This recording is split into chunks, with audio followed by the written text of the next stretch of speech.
22 अप्रैल पहलगाम के बेसारन वैली में जो दर्दनाक आतंकी हमला हुआ जिसने पूरा देश को हिलाकर रख दिया।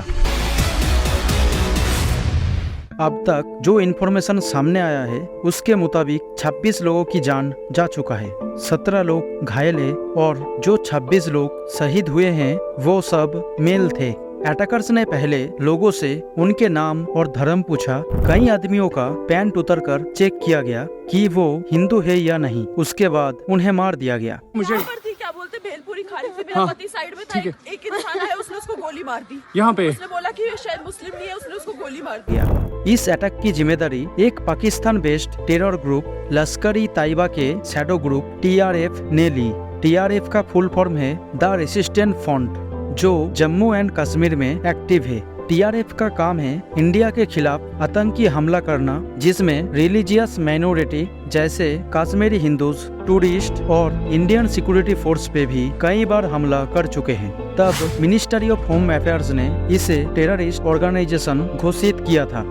इस ग्रुप का एक मेंबर शेख सज्जद गुल को UAPA के 4th शेड्यूल के अंदर टेररिस्ट घोषित किया गया था। इंडियन गवर्नमेंट का कहना है कि ये जो ऑर्गेनाइजेशन है असल में लश्कर-ई तैयबा का बनाया हुआ एक ग्रुप है। 2019 में जब जम्मू एंड कश्मीर का आर्टिकल 370 को रिमूव किया गया था, इसके बाद लश्कर-ई तैयबा और हिजाबुल मुजाहिदीन के मिलिटेंट्स के साथ मिलकर इस ग्रुप को बनाया गया था। ये ग्रुप अपने आप को सेकुलर दिखाने के लिए नॉन रिलीजियस नाम और सिंबल यूज करता है, लेकिन ग्राउंड पे ये कश्मीरी हिंदू माइनॉरिटीज के खिलाफ कई टारगेट किलिंग कर चुका है। इंटेलिजेंसी के रिपोर्ट के मुताबिक इस अटैक के मास्टरमाइंड लश्कर-ई तैयबा के टॉप कमांडर साइफुल्लाह कसोरी को बताया जा रहा है। पहलगाम में एक अटैकर ने एक महिला को इसलिए जिंदा छोड़ दिया ताकि वो ये दहशत भरा मंजर इंडिया के प्राइम मिनिस्टर नरेंद्र मोदी तक पहुंचा सके। प्राइम मिनिस्टर मोदी जो अटैक के टाइम सऊदी अरब के दौरे में थे, उन्होंने अपनी टूर को बीच में ही कैंसिल कर दिया और तुरंत भारत लौट आए। और उसके बाद उन्होंने बिहार में जाके एक स्पीच दी, जहाँ पे उन्होंने पाकिस्तान को एक बहुत बड़ी और क्लियर वार्निंग दे दी। जिन्होंने ये हमला किया है उन आतंकियों को और इस हमले की साजिश रचने वालों को उनकी कल्पना से भी बड़ी सजा मिलेगी। अब आतंकियों की बची खुची जमीन को भी मिट्टी में मिलाने का समय आ गया है।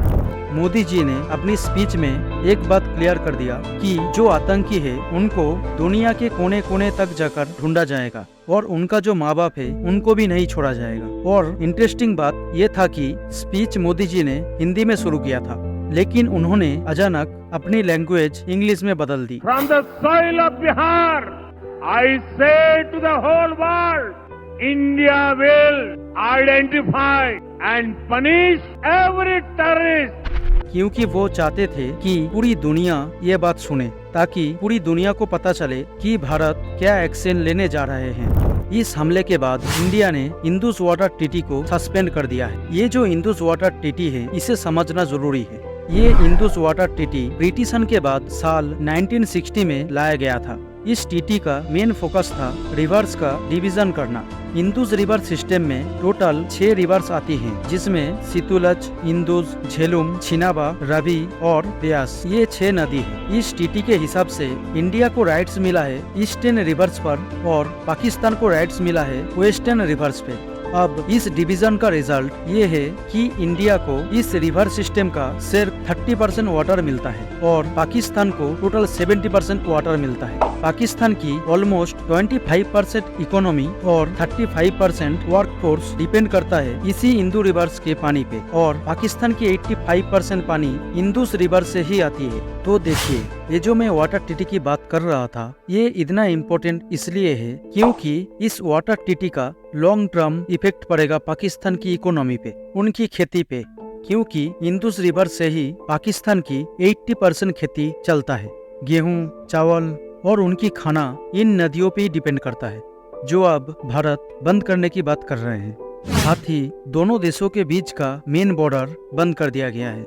और इंटरेस्टिंग बात तो ये है कि जब इंडिया ने ये अनाउंस किया तो उसके रिस्पॉन्स में पाकिस्तान ने बोल दिया कि अब वो इंडिया के साथ कोई भी बाकी की ट्रीटी रिकॉग्नाइज नहीं करेगा। अब ये पाकिस्तान के लिए सबसे बड़ी गलती हो सकता है। साल 1971 के वॉर के बाद दोनों देश के बीच एक टेरिटोरिकल एग्रीमेंट साइन हुआ था, जिसमें 1971 की क्रॉस फायरिंग लाइन को लाइन ऑफ कंट्रोल माना गया था और दोनों देश एग्री हुए थे कि वो इस लाइन को कभी भी चेंज नहीं करेगा ताकि इस रीजन में स्टेबिलिटी बना रहे। अब अगर पाकिस्तान बोल रहा है कि वो शिमला एग्रीमेंट को नहीं मानेगा, इसका सीधा मतलब ये है कि अब LOC का कोई मतलब ही नहीं बचा। अगर पाकिस्तान शिमला एग्रीमेंट को खत्म करेगा तो इंडिया अपने नेशनल सिक्योरिटी के लिए कोई भी एक्शन लेना चाहे तो ले सकते हैं। इंडिया ने अटवारी बाग बॉर्डर को सील कर दिया है। जो लोग भी वीजा, डॉक्यूमेंट्स या मेडिकल वीजा किसी भी चीज पे भारत आए थे,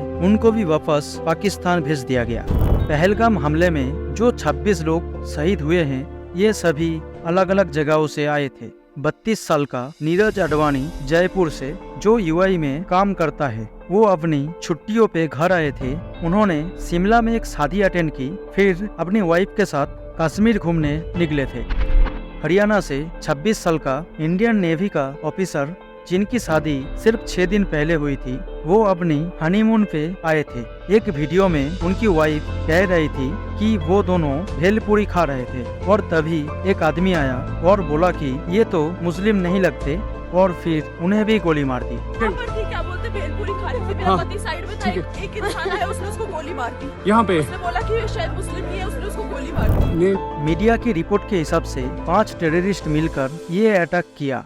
आई विटनेस की बेसिस पर अटैकर्स के स्केच बनाया गया। इस हमले में 2 कश्मीरी लड़का, अनंतनाग के आदिल और पुलवामा के हसन, जो 2018 में पाकिस्तान गया था, वो भी टेररिस्ट के साथ इन्फिल्ट्रेट करके वापस आया था और उनकी मूवमेंट के बारे में कुछ इनपुट पहले भी मिले थे। इस हमले के पीछे इनका हाथ होने का चांस है। इस हमले के बाद इंडिया और पाकिस्तान के बीच बहुत ही सेंसिटिव इशू बन चुका है। इसके ऊपर अपने राय कमेंट में जरूर बताना। इस वीडियो में अगर कोई भी जानकारी अच्छी लगी हो तो वीडियो को एक लाइक कर देना। अगर आप चैनल पे नए हो तो सब्सक्राइब भी कर लो और साथ ही वीडियो को ज्यादा से ज्यादा शेयर भी कर देना। मैं मिलता हूँ आपसे अगली वीडियो में। जय हिंद।